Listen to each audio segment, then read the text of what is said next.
आने वाला नन्हा मेहमान अक्सर खुशियां लेकर आता है, पर अगर उन खुशियों पर किसी पराये की नजर लग जाए तो ये कहानी अनामिका की है। अनामिका जिसे अंदाजा भी नहीं था कि उसके साथ क्या होने वाला था। अनामिका, मैं निकलता हूं, तुम परेशान मत होना, मैं 1 हफ्ते में लौट आऊंगा। विशाल, मुझसे ज्यादा तो तुम परेशान दिख रहे हो। अरे प्रेग्नेंट मैं हूं, तुम नहीं। पर फिर भी मैं तुम्हें अकेला छोड़कर जा रहा हूं। प्रॉमिस मी कि जो जो मैंने कहा है वो ध्यान रखोगी।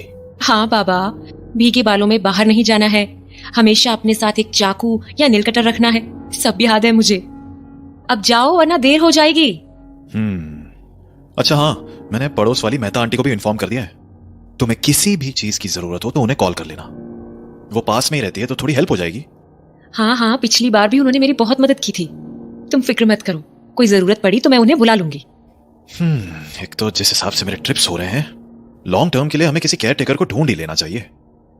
खैर, अब मैं चलता हूं। तो उसके बाद विशाल वहां से चला गया और घर पर रह गई तो बस अनामिका, बिल्कुल अकेली।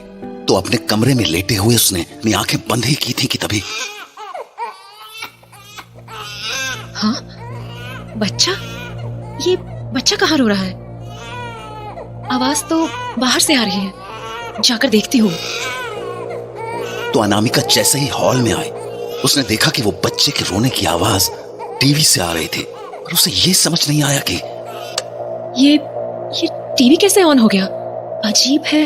टीवी का यूं अपने आप ऑन हो जाना अनामिका को अजीब तो लगा, पर उसने इस बात पर ज्यादा सोचा नहीं और वापस अपने कमरे में लौट आई। और अभी वो अपने बिस्तर पर बैठे ही थी कि उसका फोन बजा। हाँ, ये मेहता आंटी अभी क्यों फोन कर रही है? हेलो। हाँ, अनामिका बेटा।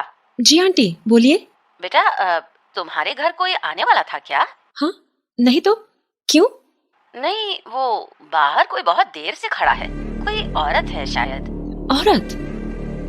नहीं आंटी, मैंने तो किसी को भी नहीं बुलाया है, और वैसे भी इतनी रात को कौन आएगा? हो सकता है किसी दूसरे के घर आई हो। नहीं बेटा, वो बहुत देर से बाहर खड़ी है, वो भी तुम्हारे दरवाजे के सामने। अच्छा, ठीक है आंटी, मैं देख लेती हूँ। अच्छा सुन, अगर जान पहचान ना हो तो दरवाजा मत खोलना, खिड़की से ही बात कर लेना। हाँ आंटी, ठीक है, मैं देखती हूँ। तो अनामिका फोन रखकर हॉल में चली गई और खिड़की से बाहर उस औरत को देखने लगी।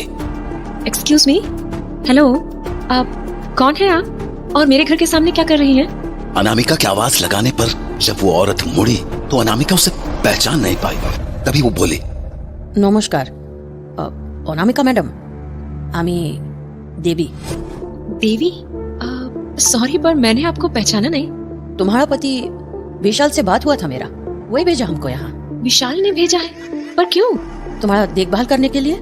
पेट से है ना तुम, हम प्रेग्नेंट औरत लोग का खास ख्याल रखते हैं। केयर टेकर है हम। ओह, ओके ओके। विशाल बोल तो रहे थे केयर टेकर हायर करने के बारे में, पर मैं गेट खोलती हूँ, आप अंदर आ जाइए। तो अनामिका ने देवी को अपने घर के अंदर बुला लिया और दोनों बैठकर बातें करने लगी। जी, आप बहुत देर से बाहर खड़ी थी क्या? हाँ, हम बहुत बार आवाज लगाया, पर तुम दरवाजा नहीं खोला। हाँ, मैं सो गई थी। वैसे आपने इससे पहले कहाँ काम किया है? हम 15 साल से ये काम कर रहा है मैडम।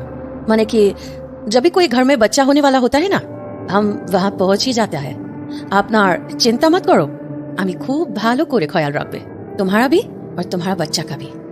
थैंक यू, मेरी काफी हेल्प हो। खाना खा लिया मैडम? नहीं, अभी तो नहीं। बना लिया?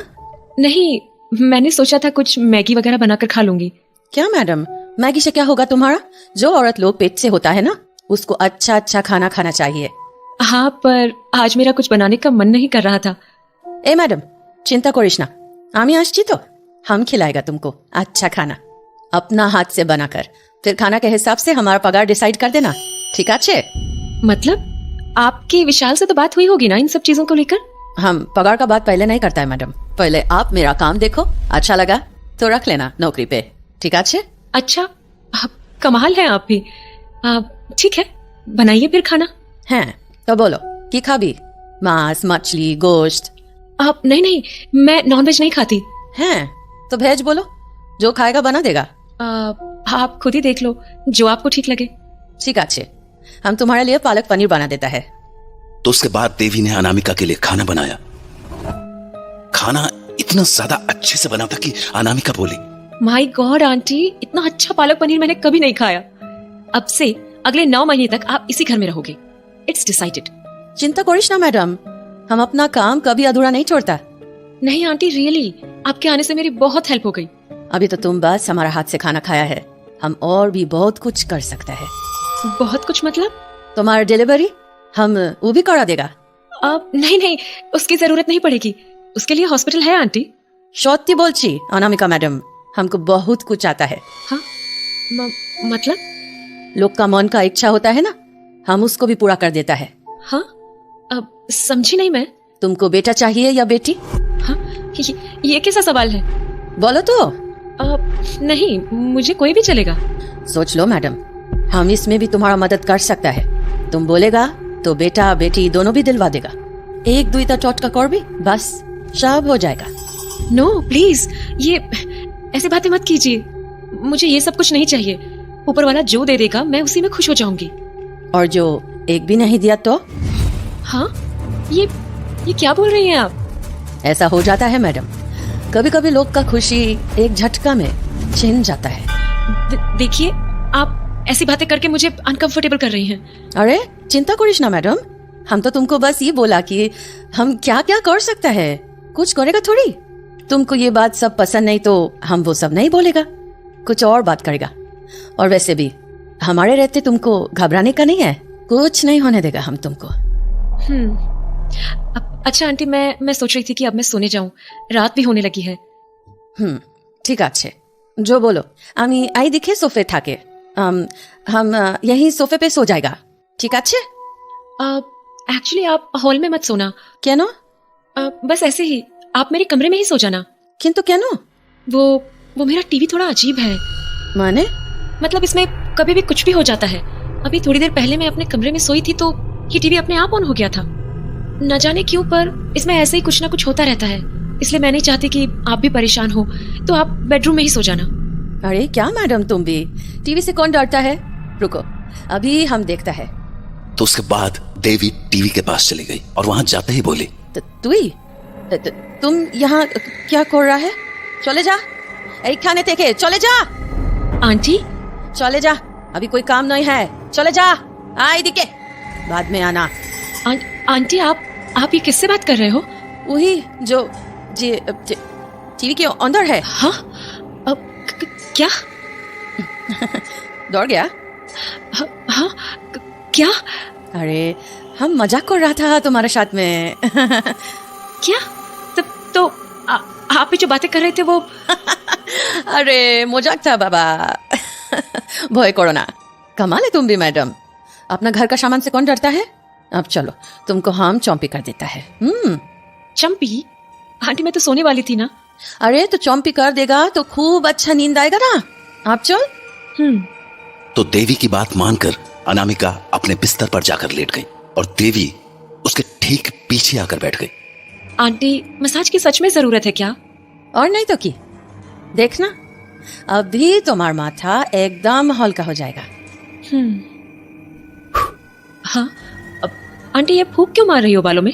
फूंक ना, की बोलची तुम? हाँ, मुझे फील हुआ। अरे ऐसी हवा होगा। चलो एखन आँख ता बंद करो, तुम्हारा मालिश कर देता है हम। ये आप क्या कर रही हैं? ए ना, वो गलती से तुम्हारा बाल हमारे हाथ में आ गया, हम इसको बाद में फेंक देगा। ठीक है? तुम बस अपना आँख बंद करो और सोने का कोशिश करो। आंटी रहने दीजिए ना, मैं ऐसे ही सो जाऊंगी। वैसे भी मेरी आंखें पता नहीं क्यों भारी हो रही हैं। ठीक है, जैसा तुम्हारा मर्जी, आराम करे सो जाओ। बस ना अपना कमरा से वो वाला दिया मत हटाना। दिया? कौन सा दिया? वो जो खिड़की पे रखा है ना, वही वाला। जो अब तक काम पूरा नहीं होता, वो दिया का जलना बहुत जरूरी है। सो जाओ अनामिका, सो जाओ। तो उसके बाद अनामिका को एकदम से नींद आ गई, ऐसे ही जैसे मानो वो किसी नशे में चली गई हो। पर कुछ ही देर बाद उसे अपने सपने में कुछ अजीबोगरीब सा दिखा। उसकी आंखों के सामने बस अंधेरा था, पर फिर भी उस अंधेरे में उसे दो लंबे हाथ आते हुए दिखे जो धीरे धीरे उसके पेट को सहला रहे थे। पर जाने क्यों वो सब देखकर अनामिका का मन बेचैन सा होने लगा। वो पूरी ताकत से अपनी आंखों को खोल के उस सपने से बाहर आने की कोशिश कर रही थी, पर तभी उसे कुछ और भी देखा। अब अनामिका के हाथों में एक नन्हा सा बच्चा भी था जिसे वो उन्हीं लंबे हाथों में दे रही थी, और धीरे धीरे वो बच्चा उससे दूर होता जा रहा था। तभी अनामिका ने एक चीख के साथ अपनी आंखें खोली।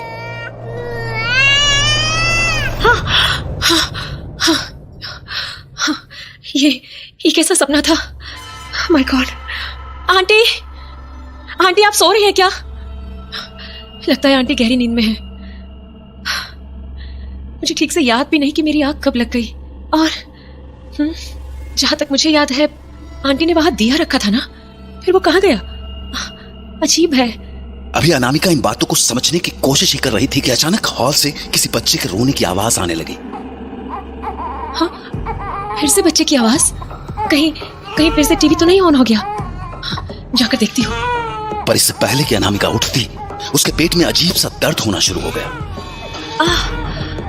ये मेरे पेट में दर्द क्यों हो रहा है? उफ, ये बच्चे की आवाज तो बढ़ती ही जा रही है। मुझे जाकर देखना ही होगा। तो अनामिका कमरे से बाहर आई और उसने सबसे पहले उस चलते हुए टीवी को बंद किया। टीवी के बंद होते ही सब कुछ वापस शांत सा हो गया, पर उसे असली झटका लगना अभी बाकी था, क्योंकि जब उसने देवी को ढूंढने के लिए नजर घुमाई तो वो पूरे कमरे में कहीं नहीं मिले। आंटी कहाँ गई? आंटी, आंटी, ये आंटी कहाँ चली गई? कहीं भी नहीं दिख रही है। आंटी, ये सब क्या हो रहा है? मुझे कुछ समझ नहीं आ रहा है। आखिर आंटी गई कहाँ? और ये मेरे पेट में दर्द क्यों होने लगा है? कहीं कोई प्रॉब्लम तो नहीं है? मैं मेहता आंटी को कॉल करती हूँ। Hello, Mehta aunty. हाँ बेटा बोल, परेशान क्यों लग रही है? कुछ हुआ क्या? आंटी आप मेरे घर आ जाओगी प्लीज? मुझे बहुत डर लग रहा है। अरे बेटा पर हुआ क्या? आंटी आप बस प्लीज यहाँ आ जाओ, मैं आपको सब बताती हूँ। ठीक है, आती हूँ। तो अगले 2 मिनट के अंदर मेहता आंटी अनामिका के दरवाजे पर चली आई। क्या हुआ बेटा, ऐसी घबराई हुई क्यों है? आंटी मुझे कुछ समझ नहीं आ रहा है। अरे पर हुआ क्या? और ये दिया यहाँ पर किसने रखा है? हाँ, ओ ये यहाँ पड़ा है। अरे क्या यहाँ पड़ा है? ये यहाँ रखा क्यों है ये बता मुझे। आंटी मुझे नहीं पता। अरे तो किसने रखा है? वो आंटी ने रखा होगा। कौन सी आंटी? वही जो तेरे घर के बाहर खड़ी थी? हाँ। कौन है वो? जानती है तू उसे? नहीं। नहीं तो फिर यहाँ क्या कर रही थी वो केयर टेकर की जॉब के लिए आई थी। Care taker? कहाँ से आई थी वो? पता नहीं, बोल रही थी विशाल ने भेजा है। अरे तो फिर यहाँ उसने दिया क्यों जलाया? जानती भी है ये कैसा दिया है? अरे आंटी मुझे सच में कुछ नहीं मालूम। एक तो मेरे पेट में दर्द हो रहा है, मुझे सच में कुछ नहीं पता। दर्द क्यों हो रहा है तुझे? पता नहीं, अभी थोड़ी देर पहले ही शुरू हुआ। अच्छा थोड़ा शांत हो जा। प्रेगनेंसी के वक्त कभी कभी स्ट्रेस के कारण ऐसा हो जाता है। अच्छा एक काम कर, तूने बोला ना उस केयर टेकर को विशाल ने भेजा था, फोन लगा उससे। पर आंटी विशाल तो बिजनेस ट्रिप पर गए हैं, ये सब बताया तो परेशान हो जाएंगे। अरे तू बस उसको ये पूछ कि उसने किसी केयर टेकर को भेजा था क्या। ठीक है। हेलो विशाल, तो तुम पहुंच गए क्या? नहीं, रास्ते में हूँ। क्यों, क्या हुआ? नहीं वो मैं ये पूछ रही थी कि तुमने केयर टेकर का कुछ देखा था क्या? नहीं, मुझे टाइम नहीं मिल पाया अनामिका। मैंने सोचा था पहुंच कर देख लूंगा। क्यों, क्या हुआ? तुम ठीक हो ना? हाँ मैं ठीक हूँ, बस ऐसे ही पूछ रही थी। मैं बाद में बात करती हूँ। आंटी विशाल तो कह रहा है कि उसने किसी केयर टेकर को यहाँ नहीं भेजा। क्या? तो फिर आंटी वो कौन थी? रुक, घबरा मत, तू अंदर चल, फिर सारी बात करते हैं। तो वो दोनों घर के अंदर चले आए। मुझे पूरी बात बता, तुझे उस औरत ने क्या क्या बोला था? कुछ खास नहीं आंटी। अरे कुछ तो अलग सा बोला होगा, याद कर। हाँ, उन्होंने एक बात तो अजीब बोली थी कह रही थी कि कुछ टोटके से बच्चे करा सकती हैं, ऐसा कुछ। क्या टोटका? हाँ, पर उसने तुझे कुछ दिया था? नहीं। कुछ खाने को दिया था? कुछ ऐसा जो वो अपने घर से लाई हो? नहीं आंटी, वैसा तो कुछ भी नहीं दिया, पर मुझे खाना बनाकर जरूर खिलाया था। और क्या किया था? याद कर बेटा, याद कर। हाँ, उन्होंने मेरे बालों की चंपी की थी, तब भी उन्होंने कुछ अजीब सी हरकत की थी। कैसी हरकत? उन्होंने मेरे बालों पर फूंक मारी और फिर कुछ बाल भी तोड़े। उसके बाद उसने कुछ और भी किया था? हाँ, उन्होंने दिए को हटाने से मना किया था। बोल रही थी काम होने तक दिया जलता रहना चाहिए। वही दिया जो बाहर पड़ा था? हाँ, पर उसके आगे का मुझे ठीक से याद नहीं। मेरी पलकें बहुत भारी सी हो गई थी। और फिर तूने एक बहुत बुरा सपना देखा? हाँ, वो सपना बहुत ही अजीब था। जानती हूँ, सपने में तूने अपने बच्चे को देखा और फिर वो तुझसे छीन लिया गया। हाँ, पर आपको कैसे पता चला? क्योंकि मुझे पता है तेरे साथ क्या हुआ है। हाँ, मतलब किसी ने तेरी कोख बांधी है। हाँ, क्या मतलब? बेटा, वो औरत कोई और नहीं बल्कि एक तांत्रिक थी। तांत्रिक? आंटी, मैं तो उसे जानती भी नहीं हूँ। वो मेरे पास क्यों आई थी? और ये कोख बांधना क्या होता? क्या हुआ? वही पेट दर्द आंटी। जब से उठी हूँ तब से पेट में दर्द हो रहा है और रह रहकर अचानक से तेज हो जाता है। ये ठीक नहीं है बेटा। अब तक मुझे लग रहा था कि ये स्ट्रेस के कारण हो रहा होगा, पर अब मुझे पक्का लग रहा है ये उसी तांत्रिक का किया धरा है। पर आंटी, मुझे समझाओ तो सही कि ये कोख बांधना होता क्या है? बेटा, तंत्र विद्या है ये। इस तंत्र विद्या में औरत के पेट में पल रहे बच्चे की बलि दी जाती है। क्या? पर आंटी, मैंने क्या किया? और वो तांत्रिक, मैं तो उसे जानती भी नहीं हूँ, फिर वो मेरे साथ ऐसा क्यों कर रही है? तांत्रिक की किसी से आपसे दुश्मनी नहीं होती। वो तो अपनी शक्ति बढ़ाने के तरीके ढूंढते रहते हैं। बस यूं समझ ले कि किसी ने उस तांत्रिक को तेरे पेट से होने की खबर पहुंचा दी थी, क्योंकि शायद किसी को ये बात रास नहीं आई थी कि तेरी जिंदगी में खुशियां आने वाली हैं। क्या? पर आंटी, कोई मेरे साथ ऐसा क्यों करेगा? मैंने क्या बिगाड़ा है किसी का? मान ना मान बेटा, इन चीजों के पीछे अक्सर हमारे अपने ही होते हैं। क्या तेरे घर में कोई ऐसा है जो तेरी प्रेगनेंसी से खुश नहीं है? आंटी, क्या बोल रहे हो आप? खुशी कैसे नहीं होगी? सब अच्छे लोग हैं। बात अच्छे बुरे की नहीं है। कई बार जब लोगों को खुशियां नहीं मिलती तो वो दूसरे को भी खुश होता देख नहीं पाते।